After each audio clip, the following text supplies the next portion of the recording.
हमने conservation of energy में बहुत सारे क्वेश्चंस किए, फिर से मैं एक बार रिपीट करता हूँ चीज़ों को, आप बताइए आपको आ रहा है कि नहीं आ रहा है। Work done by all forces is equal to change in work done by all forces is equal to change in kinetic energy. दूसरा कॉन्सेप्ट हम क्या अप्लाई करते हैं इसमें, ये बेसिकली तब यूज करते हैं जब डिस्प्लेसमेंट टाइम का फंक्शन दिया हो। कब यूज करते हैं हम लोग, जब डिस्प्लेसमेंट टाइम का फंक्शन दिया हो और आपको बोले कि आप वर्क डन बताइए, बराबर। और दूसरा हमने लिखा था कि work done by non conservative force, other force और pseudo force.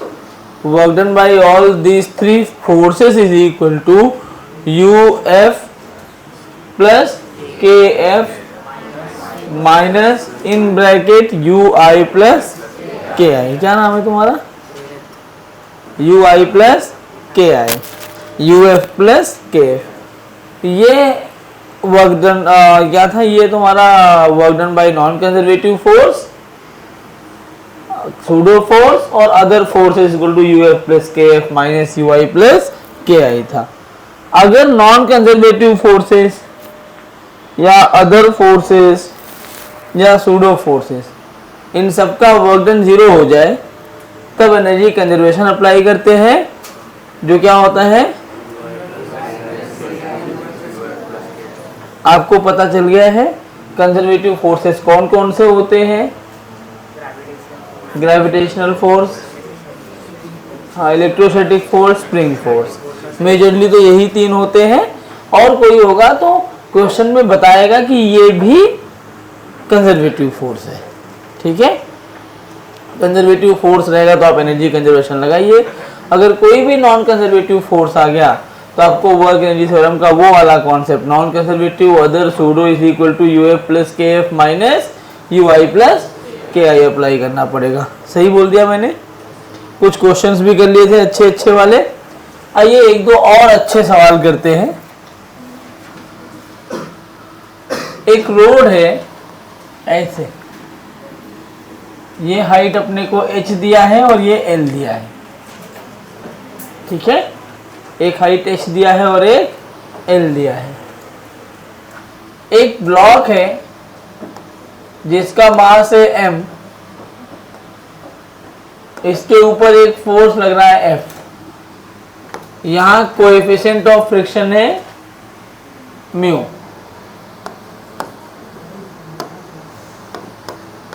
The block is moving up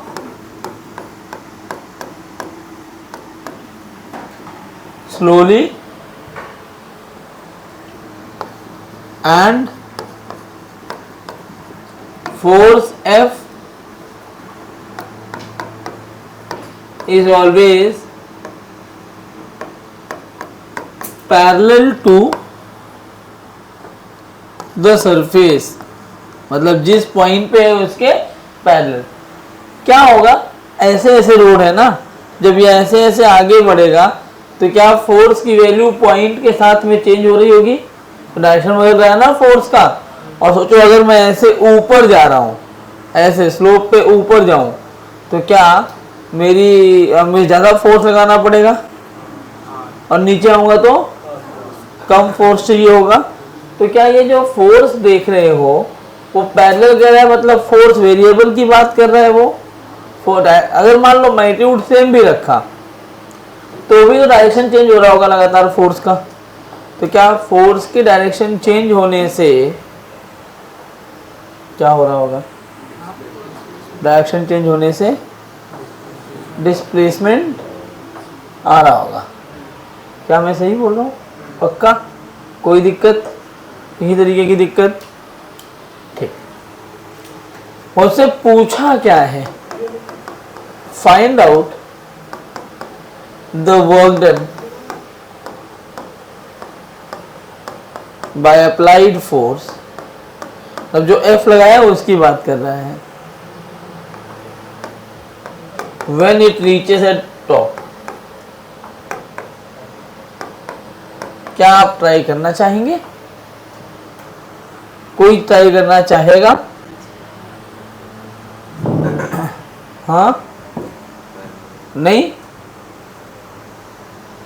अच्छा बताओ इसमें नॉन कंजर्वेटिव फोर्स है क्या, है कि नहीं है? कितने लोग बोल रहे हैं? हाँ है। तो वर्क एनर्जी थ्योरम लगाना पड़ेगा, लगाइए।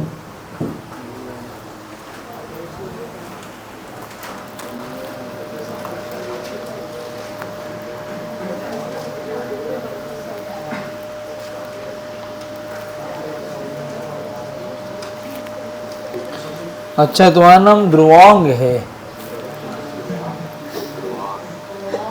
हम लोग मालूम में दुर्वासा बोल रहे हैं तुम्हें, हमें नहीं वो बोला प्रतीक पांडे।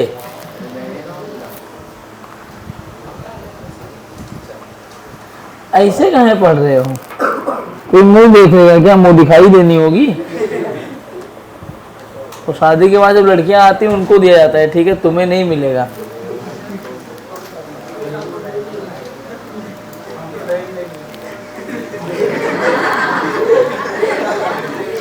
क्या तुम भी लोगे? तुम्हें उसकी जगह कुछ और मिलेगा।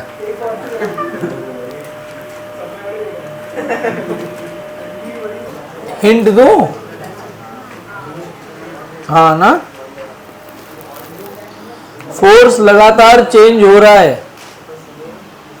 तो जितना तुम्हारा अप्लाइड फोर्स चेंज होगा उसी प्रोपोर्शन में म्यू भी, फ्रिक्शन भी चेंज कर सकता है। अगर मेरा फोर्स कांस्टेंट नहीं है, हमने पहले लेक्चर में बात करी थी, हम वर्क डन कैलकुलेट नहीं कर सकते, तो पहला काम क्या करना होगा, फोर्स को कांस्टेंट बनाना पड़ेगा। कांस्टेंट पूरे में तो नहीं होगा, लेकिन इमेजिन करो ऐसे कोई भी रोड हो, कितना भी ऊबड़ खाबड़ रोड हो, अगर मैं बहुत छोटे छोटे टुकड़े कर दूं उसके, एकदम छोटे छोटे टुकड़े, तो क्या होगा? बहुत छोटा टुकड़ा करने से डिस्प्लेसमेंट बहुत कम हो जाएगा। सोचो ऐसे रोड है, कितना भी ऐसे हो, अगर मैं बोलूं कि मुझे 1 माइक्रोमीटर चलना है, तो क्या वो ओवर खाबड़ रोड 1 माइक्रोमीटर में कोई डिफरेंस दे पाएगा क्या? 1 माइक्रोमीटर का रोड ऑलमोस्ट प्लेन जैसा दिखेगा। 1 माइक्रोमीटर की रोड कैसे दिखेगी? ऑलमोस्ट प्लेन जैसी। अगर उतनी रोड ऑलमोस्ट प्लेन जैसी दिख रही है बच्चा, इसका मतलब उतने पार्ट का फोर्स मेरा कांस्टेंट रहेगा, और उतने छोटे छोटे पूरे पाथ को 1 माइक्रोमीटर की लेंथ में बांट दूं मैं। ये तो मैं बोल रहा हूं 1 माइक्रोमीटर, हो सकता है 1 एंगस्ट्रॉम में बांट दिया मैंने, 1 फर्मी ले लिया, बहुत छोटा डिस्टेंस जिसके लिए फोर्स कांस्टेंट है। ऐसे यहां से यहां तक बांटूंगा तो इनफाइनाइट पार्ट बन जाएंगे। हर एक इनफाइनाइट पार्ट के लिए क्या फोर्स कांस्टेंट है? तो किसी एक पार्ट के लिए वर्क डन निकाल लो, बाकी को छोटे छोटे पार्ट्स को जोड़ने के लिए इंटीग्रेट कर देते हैं। ट्राई करो, एक छोटा एलिमेंट पार्ट लो, छोटा डिस्प्लेसमेंट के लिए क्या वर्क डन होगा वो निकालो। मैंने हिंट दिया तुम्हें। आया ये सवाल? चुल्लू भर पानी में लो, डूब मरो। आओ देखो, अगर मैं इस पूरे में तो फोर्स कांस्टेंट नहीं है, इतना छोटा पार्ट ले लूं जिसको मैं ds बोल दूं, क्या बोल दूं? इस छोटे से पार्ट को अगर मैं 100 टाइम्स बड़ा करके देखूं तो क्या ये मुझे ds ऐसे दिखेगा? कुछ इतनी बड़ी लेंथ दिखेगी मुझे ds? हाँ या ना? और मेरा ब्लॉक इसी ds पार्ट के किसी पॉइंट पर रखा है। भाई छोटा सा पार्ट लिया तो स्ट्रेट लाइन होगा, कितना भी कर्व बना रहा हो कोई फर्क ही नहीं पड़ता।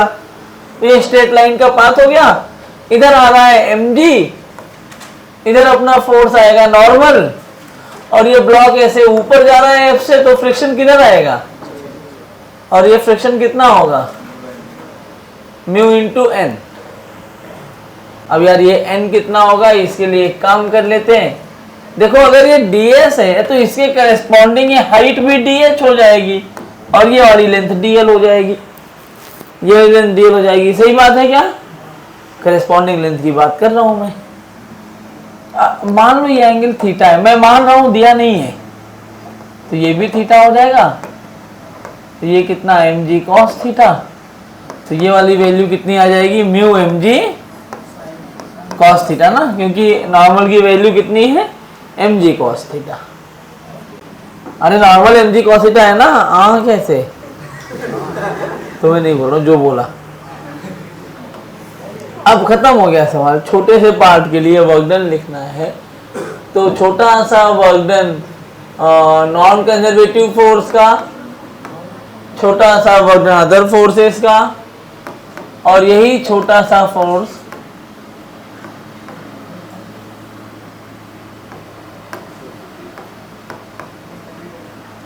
सूडो का, ये बराबर होता है ये। और कौन कौन से कंजर्वेटिव फोर्स काम कर रहे हैं बताओ जरा। mg अकेला, कौन काम कर रहा है, mg अकेला। जरा मुझे बताओ नॉन कंजर्वेटिव फोर्स में कौन है, फ्रिक्शन। तो क्या फ्रिक्शन को ऐसे वर्डन लिखोगे, म्यू mg cos थीटा, कितना डिस्प्लेसमेंट है ds cos 180, सूडो फोर्स तो है नहीं, तो ये वाला फोर्स गायब है इसमें। अदर फोर्स में कौन है, अप्लाइड फोर्स F, पता ही नहीं वो कंजर्वेटिव है कि नॉन कंजर्वेटिव।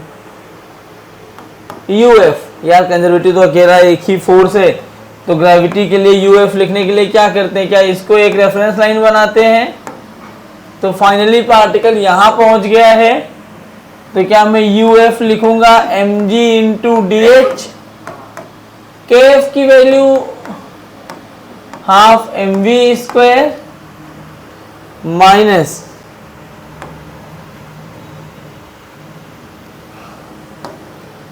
u इनिशियल 0 और k इनिशियल की वैल्यू भी हाफ mv स्क्वायर। क्यों, क्योंकि ब्लॉक इज मूविंग स्लोली, यहां लिखा है ना।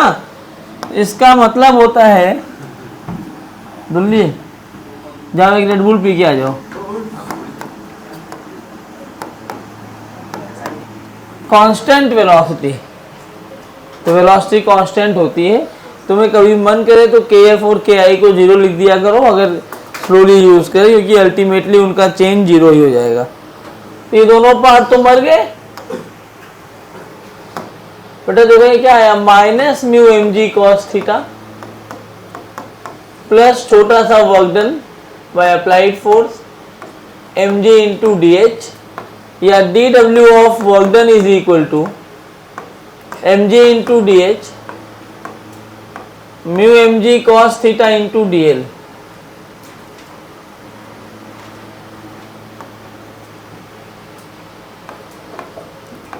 ds सॉरी,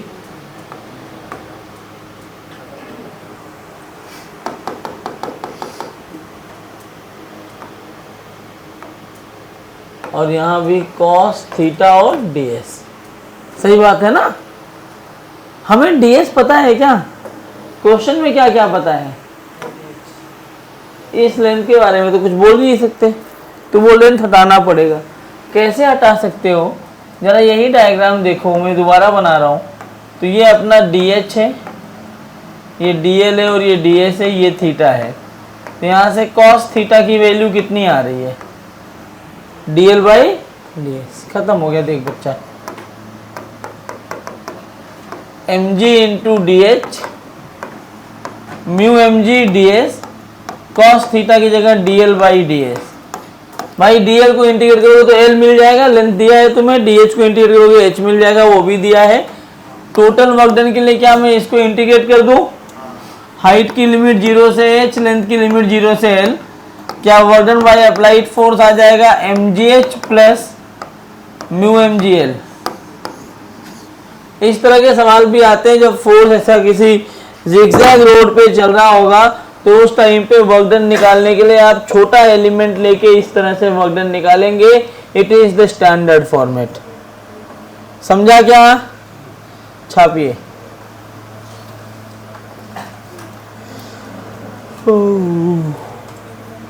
ये दुर्वान को देख के मुझे भी नींद आने लगी। चलो एक और सवाल, बस मस्ती वाली बात खत्म हो गई। अच्छा क्वेश्चन है, सही से कर देना।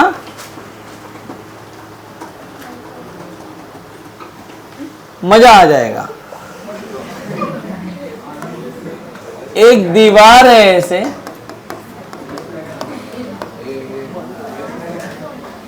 चुप, यहां एक पोल है,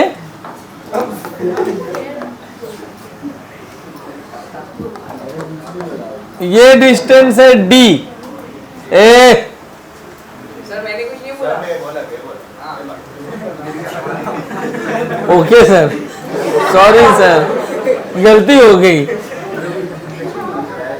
आप बात कर रहे थे, मुझसे गलती हो गई।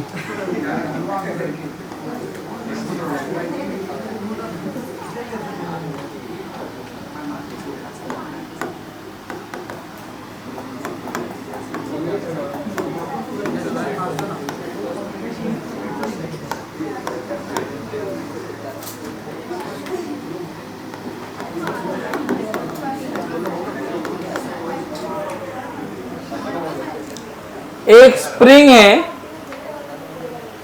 जिसका स्प्रिंग कांस्टेंट है K, उसे एक रिंग बना हुआ है जिसका मास कितना है m।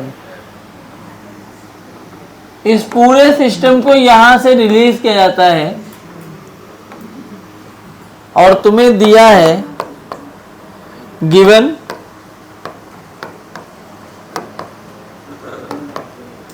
Natural length of spring is d, find out the velocity of ring when it becomes vertical। बहुत मजेदार सवाल है, कॉन्सेप्चुअल है, आप कर दो, अच्छा लगेगा मुझे। क्या सवाल है सुनो, स्प्रिंग की लेंथ कितनी है, नेचुरल लेंथ है d, क्या ये 5d/4 दिया है लेंथ, क्या मतलब इसका एक्सटेंड करके छोड़ा गया, मतलब ये रिंग पहले यहां कहीं लगा होगा डी पे, मैं ऐसे इसको रिंग को ऊपर खींचा तो ये अपने आप खींच के 37 पे पहुंच गया है। कहां पहुंच गया वो, 37 पे। अब यहां से वो नीचे आ रहा है, कहां आ रहा है वो, बोलो, किधर आ रहा है, नीचे। तो जब ये ऐसे नीचे आ रहा है तो भाई नीचे आएगा तो क्या ये इसका एक्सटेंशन कम होगा स्प्रिंग में, वो अपनी नेचुरल लेंथ पे आ जाएगा।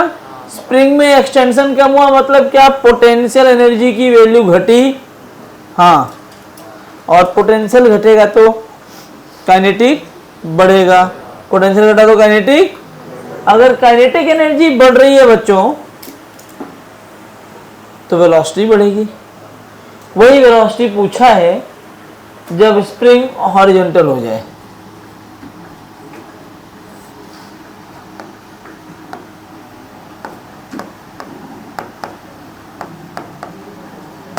ठीक है क्या, लिखिए, मैं 1 मिनट में आया। चिल्लाना मत अली, किसी की आवाज तो मार खाएगा। हाँ नितिन, मुकेश, तुम नहीं नितिन, अरे मैं जानता हूँ। आओ देखते हैं क्या गलती कर रहे हो भाई। ये जेई एडवांस का सवाल है और जेई एडवांस के वेरी इजी वाले क्वेश्चन हैं ये आने चाहिए थे आप सबको। पढ़ा दिया गया है, स्प्रिंग जब नेचुरल लेंथ पे होता है तो उसकी पोटेंशियल एनर्जी 0 होती है। जब स्प्रिंग मूव करना चालू करता है तो जितना नेचुरल लेंथ से एक्सटेंशन आएगा उतनी ही उसकी पोटेंशियल एनर्जी बढ़ती या फिर घटती है। सही बात है ना। अच्छा, मैं इस पॉइंट को A बोल देता हूं, इस पॉइंट को B। तो मैं ऐसा बोलूं, कितना एक्सटेंशन है,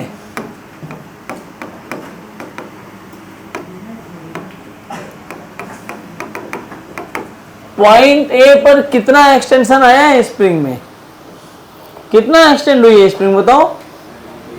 ये डिस्टेंस D है, ये 5d/4 हो गया, तो एक्सटेंशन जो x लिखोगे वो क्या लिखोगे, 5d/4 नई लेंथ हो गई, पहले d थी, तो क्या एक्सटेंशन आ गया d/4, बोलो क्या आया एक्सटेंशन, कितना आया, वेरी गुड। और फोर्सेस कौन कौन से लग रहे हैं, एक तो स्प्रिंग वाला और एक mg, तो मैं ऐसा बोल सकता हूं दोनों फोर्सेस कंजर्वेटिव हैं, तो A और B के बीच में कंजर्वेशन ऑफ एनर्जी अप्लाई कर लो, बोलो हाँ। क्या यूज कर रहा हूं मैं, कंजर्वेशन ऑफ एनर्जी। तो अगर मैं A और B के बीच में कंजर्वेशन ऑफ एनर्जी इस्तेमाल किया बच्चों, तो मैं लिखूंगा U एट A,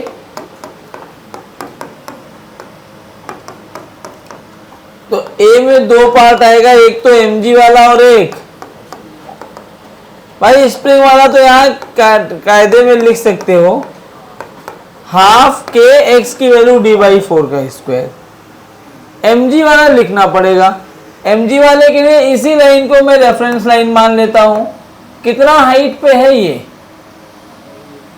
क्या ये निकाल सकते हो, इसको y मान लेता हूं, ये d दिया है, तो क्या मैं लिख सकता हूं tan 37 इज y/d, या y की वैल्यू d tan 37, बोलो, और tan 37 3/4 होता है, तो 3d/4, तो ये बन गया mg, हाइट हो गई 3d/4। रिलीज किया तो काइनेटिक एनर्जी जीरो होगी। क्या ये बात सबको समझ में आई, मैंने क्या लिखा है, समझा, कोई दिक्कत? ईश्वर राव इधर क्लास चल रही है, वहां कहाँ देख रहे हो? शिवम सत्यम शिवम संवेरम। आइए बी पॉइंट पे आया तो mg वाली एनर्जी होगी जीरो,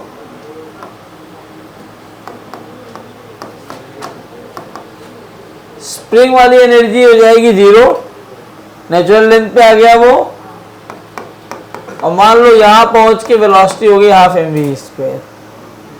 तुम्हें क्या निकालना है, यही v आ गया ना answer, 3mgd/4 plus kd²/32 mv²/2, ये हो गया 16। तो 3mgd/2, m मतलब m और m कैंसिल हो जाएगा, प्लस kd²/16m रूट के अंदर इज इक्वल टू v। समझा, नोट करो। हेलो, हाँ, नहीं मैं आज नहीं आ पाया। तो ये तुम्हारा कंजर्वेशन ऑफ एनर्जी था, जो अभी खत्म कर लिया हमने। एनर्जी कंजर्वेशन के बाद भाई ये एसी चल रहे हैं, हो तो रहा है यार स्वामी, लेकिन तुम्हें क्या फर्क पड़ता है। चलो आगे, तो ये कंजर्वेशन ऑफ एनर्जी में बहुत सारे क्वेश्चन किए, ऐसे ही बेस्ड क्वेश्चन आते हैं, आप ट्राई करना। आगे बढ़ते हैं, एक टॉपिक पढ़ते हैं, relation between conservative force and potential energy. हम लोग ऑलमोस्ट खत्म करने वाले हैं ये टॉपिक।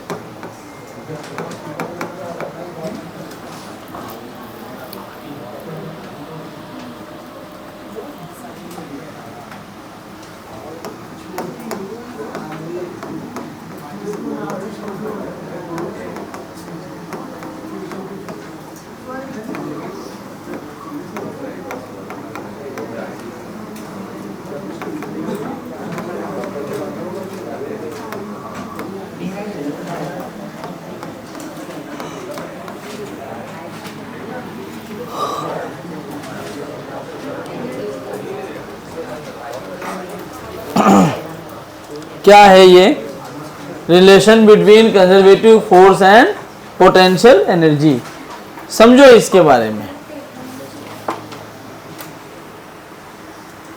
वर्क डन क्या होता है, कंजर्वेटिव फोर्स का वर्क डन क्या होता है?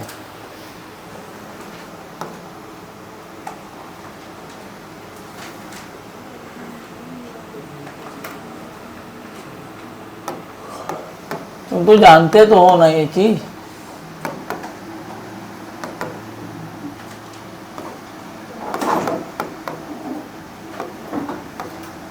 Work done by conservative force is equal to negative of change in potential energy.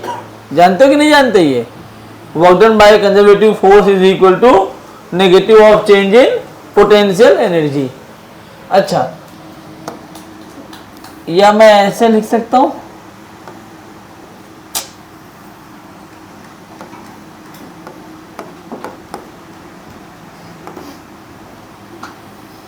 मैं इसको ऐसे लिख दूं, F डॉट डी एक्स, या ऐसे F into d x is equal to minus d u. मैंने ये मान लिया कि फोर्स और डिस्प्लेसमेंट एक ही डायरेक्शन में है। क्या मान लिया मैंने? फोर्स और डिस्प्लेसमेंट दोनों एक ही डायरेक्शन में है। तो क्या यहां से F आ जाएगा minus d u by D x. This F is conservative force. एक तो ये फार्मूला इस्तेमाल करते हैं, ये फार्मूला इस्तेमाल करते हैं when u is a function of x। कहां पर इस्तेमाल करते हैं इसको? जब u कैसा हो, x का फंक्शन। समझते रहना अच्छे से। अब मुझे ना कई बार इसमें इसको देख करके कई चीजें याद आती हैं, जिस पे सवाल वो पूछते हैं, what is du by dx? What do you mean by du by dx? हाँ, अरे वाह, मतलब क्या बताता है? क्या ये क्या बताता है? ये डेरिवेटिव, ये स्लोप है भाई। क्या कर रहे हो? इतना तो बताओ, क्या है du बाई dx? क्या है? तुमने ज्यादा मस्ती कर लिया क्या? मैं एकदम मस्ती में ही आ गए एकदम। शुभम, अगर आप बोले ना कुछ, अभी मैं देखा, मैं काट के फेंक दूंगा अभी। एकदम चुप। du बाई dx क्या है? स्लोप। किसका स्लोप? ux ग्राफ का। किसका स्लोप है ये? तो मैं यहां ऐसे बोलूंगा, negative of slope of ux curve gives you, ये गिव्स अस लिखो, gives us the direction of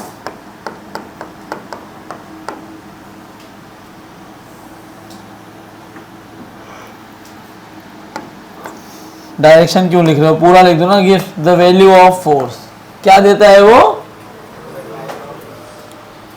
समझ में आया क्या? इसके कहने का मतलब क्या है, समझो ध्यान से, कि मान लो ये x है और ये कौन है? u। हो सकता है मेरे पास एक ऐसा ux ग्राफ दिया है, करेक्ट? मुझे पूछ रहा है वो कि आप बताइए, ये एक पॉइंट है, मान लो A, इस A पॉइंट पर फोर्स की क्या डायरेक्शन है? मैं यहां क्वेश्चन लिख दे रहा हूं, अभी आप इसको और अच्छे से समझिए तो नोट करने का मैं टाइम बोलूंगा आपको। Find out the direction of force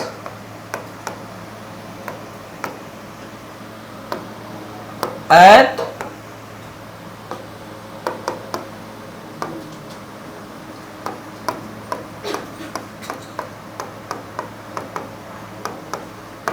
A B and C respectively.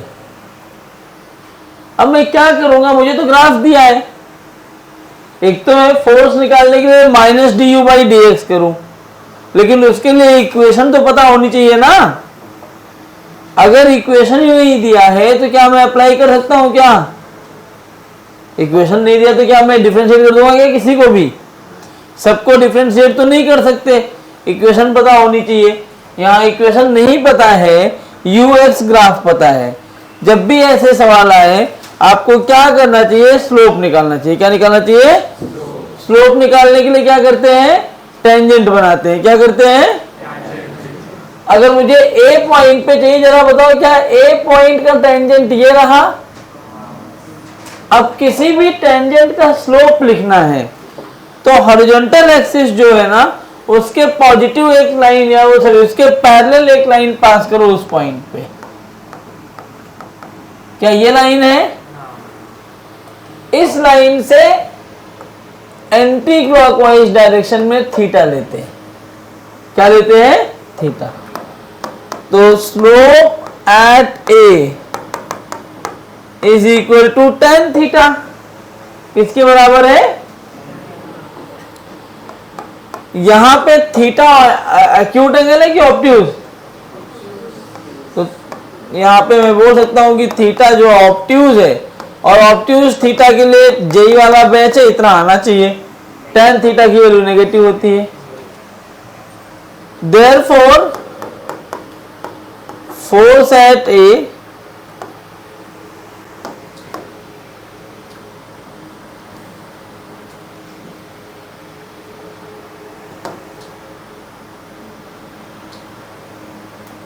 चल आया। Therefore, force at A will be minus of du by dx। मतलब force at A is negative का नेगेटिव, मतलब क्या पॉजिटिव डायरेक्शन में लगेगा फोर्स। मतलब ए point पे जो फोर्स होगा वो इधर लग रहा होगा। समझ में आया क्या? स्लोप कैसा आया? नेगेटिव। तो फोर्स किधर लग गया? पॉजिटिव। अरे हाँ बोलो, कोई दिक्कत है क्या? जबरदस्ती हाँ बुलवा रहा हूं क्या? अगर मुझे इस बी पॉइंट पे ये, तो क्या इसका स्लोप ये रहा, यहां पे ये लाइन ऐसे बनेगी, ये थीटा ऑब्ट्यूज है कि एक्यूट? एक्यूट के लिए क्या होता है? बोलो जल्दी। हाँ, स्लोप एट बी, क्या मैं इसको tan थीटा डैश बोल दूं? हाँ बुला लो।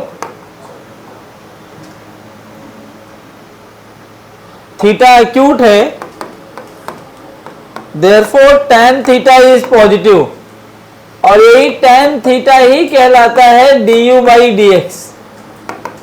तो यहां पे du बाई dx पॉजिटिव हो गया, therefore f of conservative force is minus du by dx।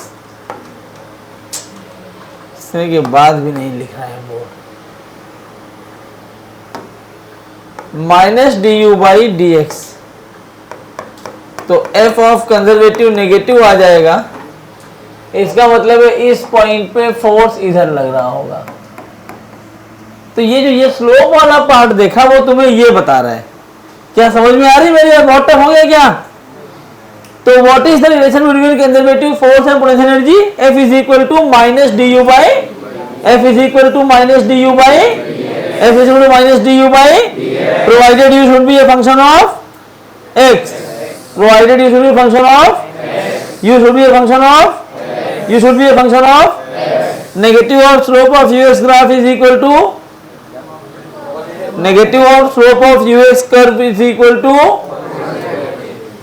negative of slope of US curve is equal to direction of force।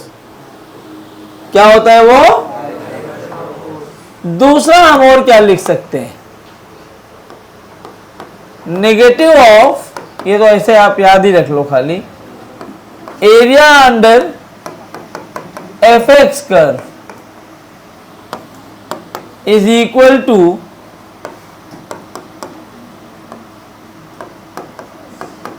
Change in potential energy. इसको नोट करो, ये अच्छा concept है, बहुत सवाल आते हैं जेई में भी, नीट में भी। मैं फिर बता रहा हूं, यही कट कॉपी पेस्ट अपने को पढ़ना है इलेक्ट्रोस्टैटिक्स में, एकदम कट कॉपी पेस्ट। नोट करो पहले। तो ये तुम्हारा है, ये बात याद रखना, what is the relation between conservative force and potential energy? F is equal to minus d u by क्या होता है? अभी यही लिखा है, देखना पड़ रहा है। F is equal to, sorry sir वो ब्लर है विजन मेरा, चश्मा लगाने के बाद भी नहीं दिखता।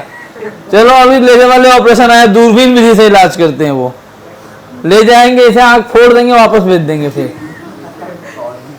तो F is equal to minus d u by, F की वैल्यू क्या होती है? माइनस डी यू बाई क्या वैल्यू है? यूएक्स ग्राफ का स्लोप क्या देता है? यूएक्स ग्राफ का स्लोप क्या देता है? ऐ क्या कर रहे हो? यूएक्स ग्राफ का स्लोप क्या देता है? वैल्यू ऑफ, याद रहेगा सबको? पक्का ना? चलो, बहुत गर्मी हो रही है अभी, सुबह ठंडी लग रही थी, अभी गर्मी हो रही है। तो यूएक्स ग्राफ का कर्व क्या देगा तुम लोगों को? यूएक्स ग्राफ का स्लोप क्या देगा? Negative of value of force, negative of value of area under curve क्या देगा? एफएक्स ग्राफ का, अरे क्या देगा? अरे क्या देगा? Negative of change in percentage. मैंने नेगेटिव ऑफ नहीं पूछा, मैंने बोला एरिया अंडर एफएक्स कर्व। समझा क्या? All these are valid when u is a function of x, when u is a function of x, but it is not compulsory that u will be a function of x only, it may be a function of x, y and z।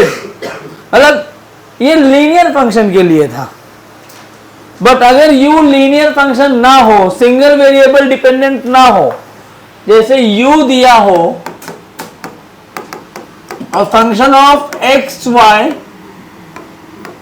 and z, किसका function है ये? x, y और z तीनों का function दिया हो u। अब क्या करेंगे? अब इस टाइम पे फोर्स निकालने के लिए जो फार्मूला होता है, माइनस आधा 8 u बाई आधा 8 x आई कैप, इसको आधा 8 नहीं पढ़ते, ये डेल्टा होता है। क्या होता है ये? क्या होता है? And it represents the partial differentiation. क्या रिप्रेजेंट करता है ये? क्या रिप्रेजेंट करता है? हाँ, minus del u by del y j cap minus del u by del z, this is the formula. I hope आपको समझ में आ रहा होगा। कोई दिक्कत किसी को? पक्का नहीं है ना? अब सवाल कैसे आते हैं इसके ऊपर, समझते हैं एक एक करके। और सब पीवाईक्यू ही उठा रहा हूं मैं। अगर मुझे ऐसे कोई बोल दे कि if potential energy U is given by 4x minus x square, then find force at x is equal to 1 metre. तो मैं क्या करूंगा, u दिया है, x का फंक्शन अकेले मैं डायरेक्ट लिखूंगा f is equal to minus d u by d. By default अगर u दिया है तो u कौन से फोर्स की वजह से आता है? कंजर्वेटिव। कौन से फोर्स की वजह से आता है? कौन से फोर्स की वजह से आता है? कौन से फोर्स की वजह से? ठीक है, तो कंजर्वेटिव फोर्स ही होगा ये। Minus D by D x of 4x minus x square. खत्म हो गया बच्चों। कंजर्वेटिव फोर्स अब मैं लिख सकता हूं 4 माइनस 2x, तो at x is equal to 1 metre. Conservative force would be 4 minus 2 into 1 मतलब 2 न्यूटन। समझ आया है क्या? कोई दिक्कत हुई क्या किसी को? अरे है तो पूछ लो। पक्का नहीं है ना? इसका दूसरा जो वैरायटी है वो भी बहुत इंपॉर्टेंट वैरायटी है, ये आप ध्यान से देखना। If u is given by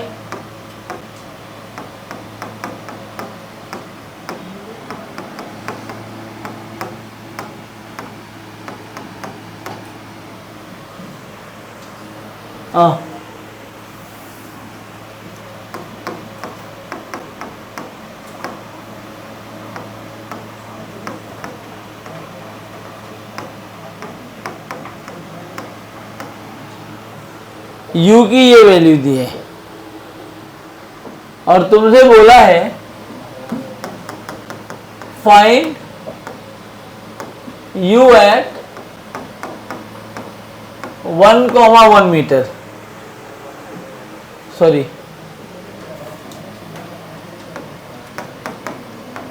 f at 1,1 metre. क्या बताना है? फोर्स। क्या बताना है? कहां पर बताना है? 1,1 पर। तो बेटा देखो u अब यहाँ पे x y दोनों आ गए हैं, तो वेक्टर f लिखा जाएगा माइनस डबा u बाई डबा x या delta u by delta x I cap minus delta u by delta y, यही लिखेंगे। अच्छा, अच्छी बात है। अब इस पूरे को ना ऐसे यहां लिखना पड़ेगा। डेल्टा x u की जो वैल्यू है कितनी है? 2x plus 2y plus 2y square minus 2xy I cap minus del Y again ये पूरा लिखना पड़ेगा। ध्यान से समझना, पेन पेपर रख के पहले समझ लो कि इस पे सवाल आएंगे तो आपसे कैलकुलेशन पूछेगा। मैं बता रहा हूं जब आप इलेक्ट्रिक फील्ड और पोटेंशियल में रिलेशन पढ़ेंगे इलेक्ट्रोस्टैटिक्स में, यही चीज वहां पर भी कट कॉपी पेस्ट होने वाली है। u की जगह v लिखा जाएगा, f की जगह e लिखा जाएगा, बाकी सब यही रहेगा। और मैं यही पढ़ाने वाला हूँ आपको, तो मैं जो है स्किप करूँगा, ये चीज़ बोलूँगा वहाँ से पढ़ लो, इसलिए यहाँ अच्छे से देख लो।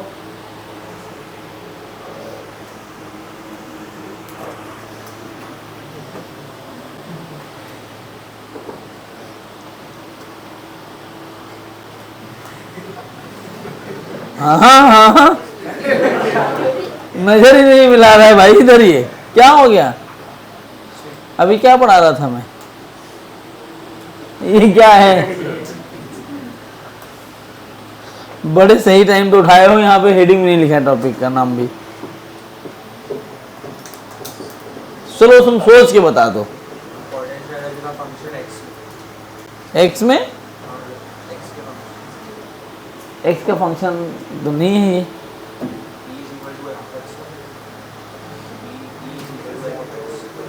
कहाँ है? तो मैं तो ये लिख रहा हूँ अभी, बताओ। हम तो इस पे तो कैसे करते हैं? तो बता रहा था अभी मैं इन लोगों को। मत कर मस्ती। क्यों सो रहा है भाई? रात भर क्या किया है? तो दिन में भी नहीं आ रही, रात में भी आ रही। क्या ओलंपिक जीतना है क्या सोने का? क्यों कर रहे हो ऐसा? ऐसे यहाँ पे और ये जे कैप। तो बच्चों ये बहुत सिंपल होता है, बस आपको समझना पड़ता है। ये डेल लगा है, इसका मतलब है नीचे कौन लगा है डेल के साथ में? एक्स की वाई। इसका मतलब है खाली एक्स को डिफरेंशिएट करना है, बाकी जितनी चीजें हैं वो सबको कांस्टेंट मान लेना है।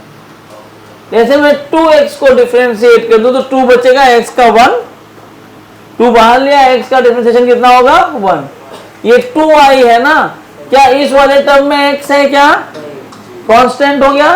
कांस्टेंट का क्या होता है? समझा क्या?